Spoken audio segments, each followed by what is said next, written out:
Gordon Chang is with us again. These recent aggressions, Gordon, over the South China Sea and in the Taiwan Strait came after that meeting with CIA Director Burns. So do the Chinese perceive weakness here? How much do Chinese concerns over the House GOP revelations about alleged Biden family business dealings with China have to do with any of this? Anything? Well, certainly they perceive weakness. I mean, they flew that very large object over the United States in January and February, surveying our nuclear weapons sites. So that's a sign of utter disrespect for the U.S. And, it's always hard to try to parse through their incentives and their assessments. But we know that the Chinese regime has shoveled millions of dollars into the Biden family. These are circumstances that suggest corruption. So, probably China does believe it can get what it wants. This was the message of academic Di Dongsheng in November 2020, when he said after the election, after our election, that China is going to be able to once again determine outcomes at the highest level of the political system in the United States. They think that they can get what they want. It's clear. They actually tell us. And they are doing it, are they not? I mean, we see it in social media and how they affected the last election. Well, they've affected the last election, and right now, China's most famous propagandist, a couple days ago, actually issued a death threat to American crews. So they're getting quite bold.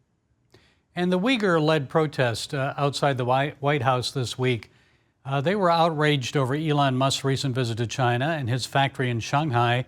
Musk is looking to expand his Tesla electric car manufacturing business in China, and the Uyghurs say that the lithium batteries, or the lithium that's being used for batteries, is mined in Xinjiang, the East Turkestan region of China where they live.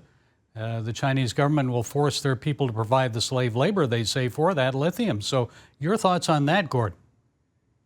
Well, we know from a study done by Jewish World Watch that every solar panel that comes from China is made with, from Xinjiang, the northwestern part of China where the Uyghurs live, is made with slave or forced labor. And that's where almost 100% of China's solar panels come from. So I'm not surprised that lithium batteries are also made with forced and slave labor. And yes, this is wrong.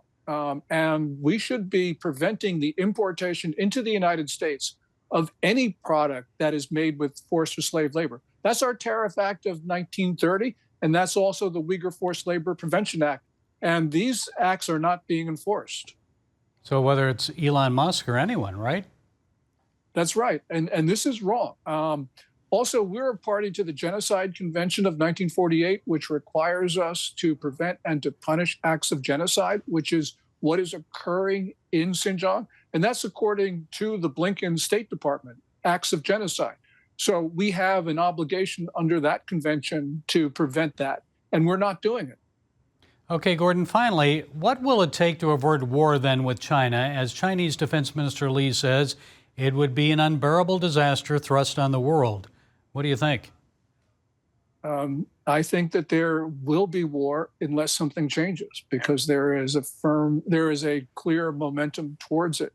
And what it's going to require is a show of strength by the United States. And the Biden administration so far does not want to do that. They're pursuing policies that led up to Russia's invasion of Ukraine. There was a failure of deterrence then, and we can see failures of deterrence now, and God knows what's going to happen. So do you expect it with this president, or can we delay it until we get a new president in office?